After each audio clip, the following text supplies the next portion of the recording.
What's going on, good people? It's Greg. Greg said it. I'm back with another one, and I appreciate you all coming. Make sure y'all are following. If you follow my videos, like, share, and subscribe. This is going to be another good one.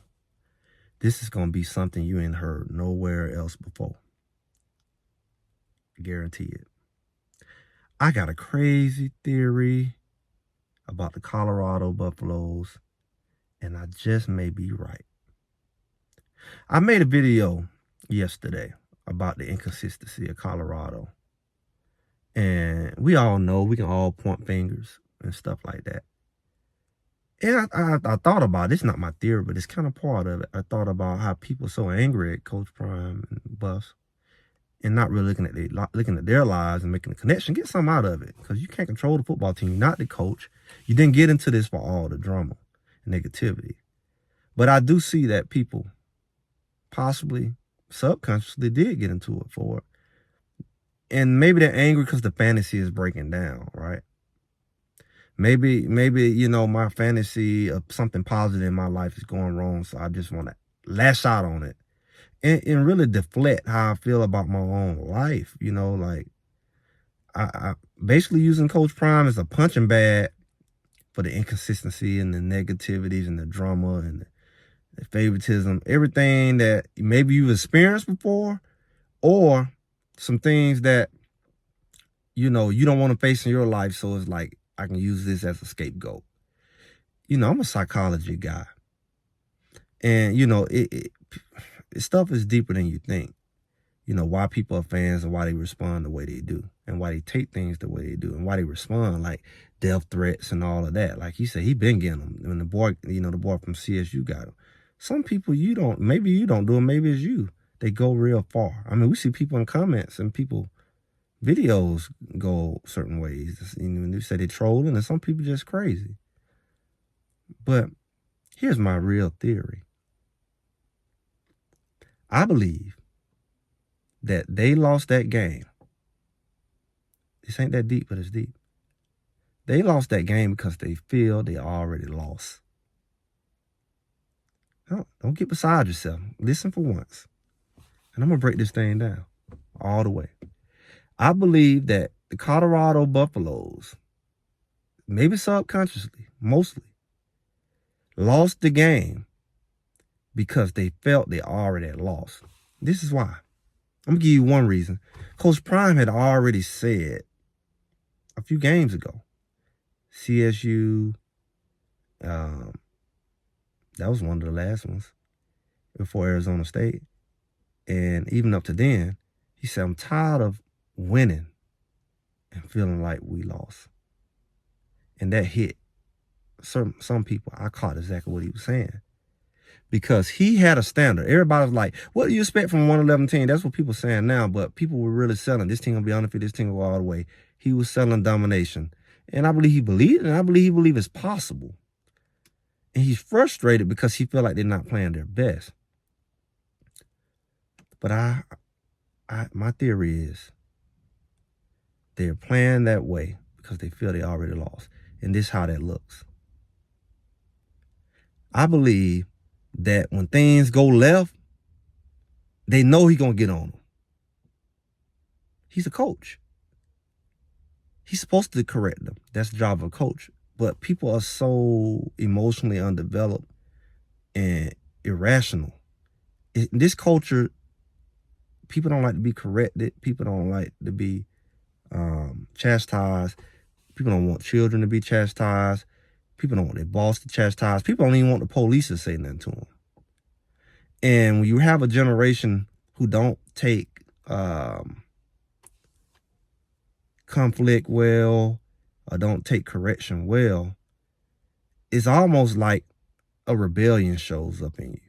I'm going to give you an example. You haven't dealt with somebody. Let's say you have a spouse.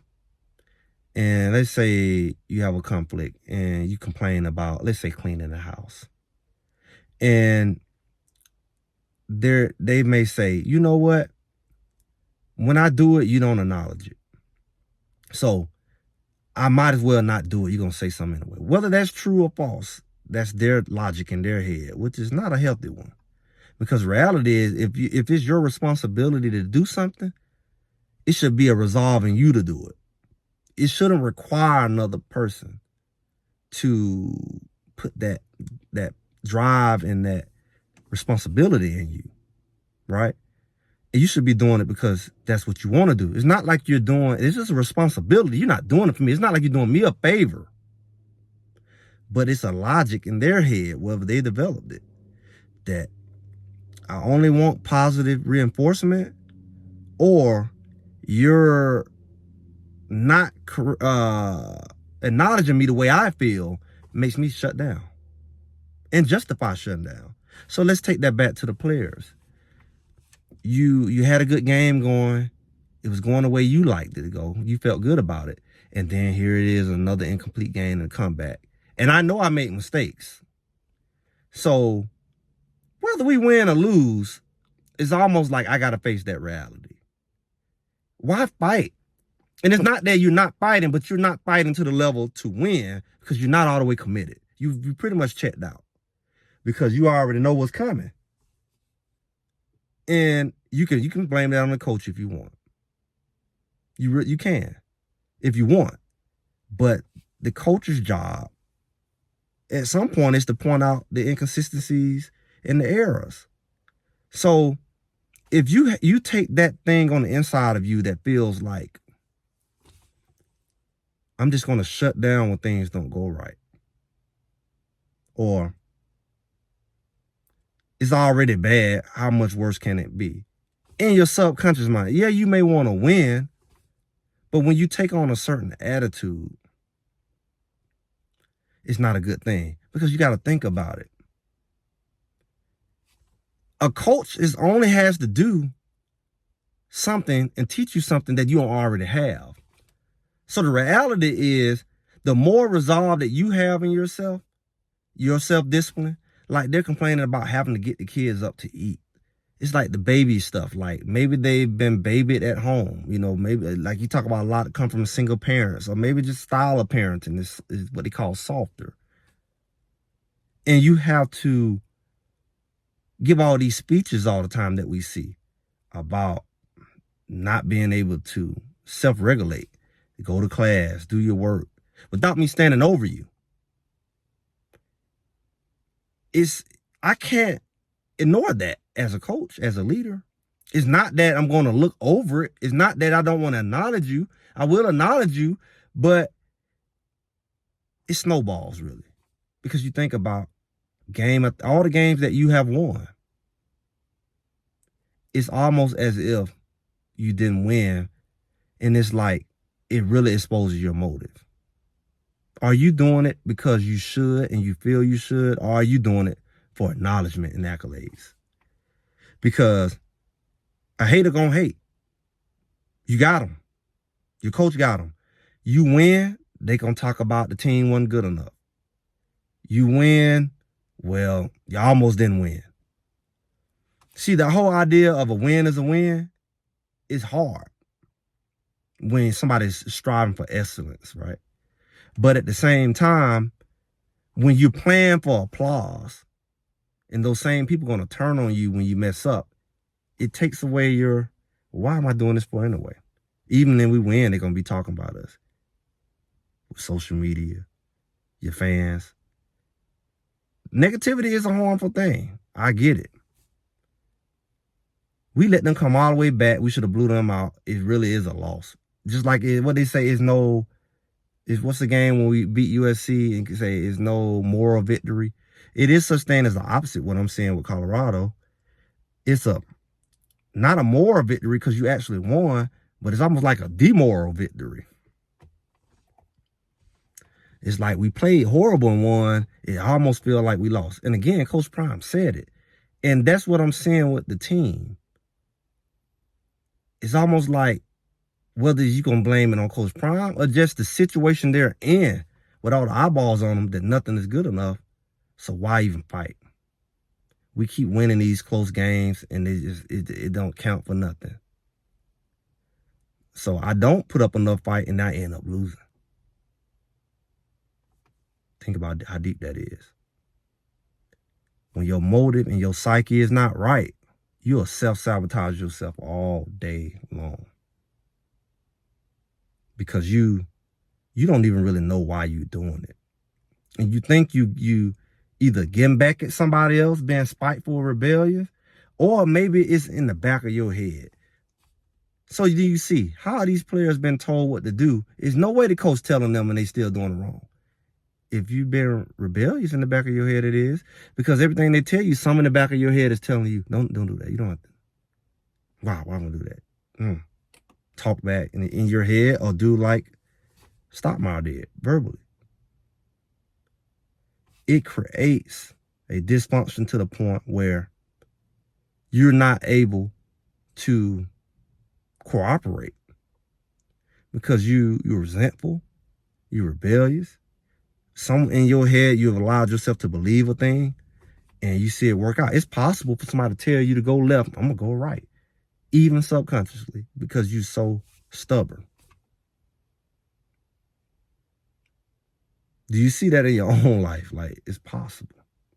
It's possible in every aspect of it. You name it. That's my theory on this, man. I feel like they need a sports psychologist up in there. Because not only do they have to figure out, do they love the game, they need to figure out their motive. Like when they go to practice, when they play in the game, who are they doing it for? Because it's like Coach Prime, he needs to be clear of the difference between me motivating you and you planting seeds, and not really clouding the two. Because when you think about it, he's really planting seeds, but they may be taking as motivation. And if you're blocking that out, you're not receiving it. I'm not doing this to make you. I'm not trying to make you think like me. I'm not trying to make you be like me or do what I say. I'm giving you all these nuggets every morning so it can renew your mind so you can motivate yourself. Coach Prime said, I wake up motivated at Jackson State. I wake up motivated. But even Coach Prime, as a young player, had to learn his motivation. Because at one point, the haters got to him. I remember his story of when he dumped the water on the reporter after being in the World Series and in the championship with the Braves. And the guy was picking on him all the time. And he said he was suicidal after that. He was suicidal for a minute. And it wasn't until he found God.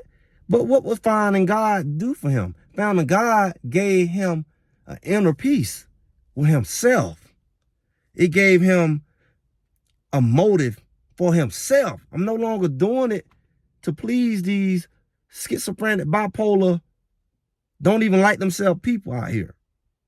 Why do I care what they say? They don't even like themselves tomorrow, today. These young boys got to figure that out, because they would keep self-sabotaging themselves in the game. That was a self-sabotage because it really was a display.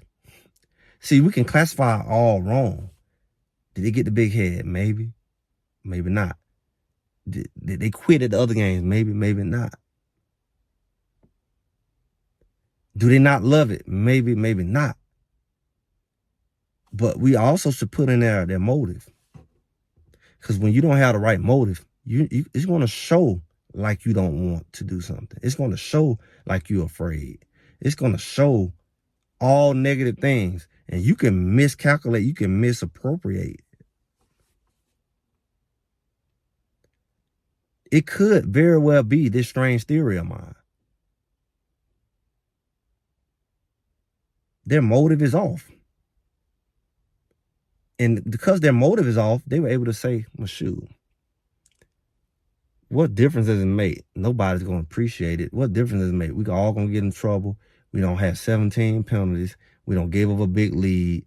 What really good is winning this game? What really does it count for? They're going to dog us out in the media. If we win by 3 points, it's just like we lost. I want y'all insight on this. I'm telling, Greg said it. That's my insight. Nobody else's channel brought this up. Think about that. While you're at it, apply it to your life. How does your mentality affect you and how you choose to do things and how you interact with things and how you performing?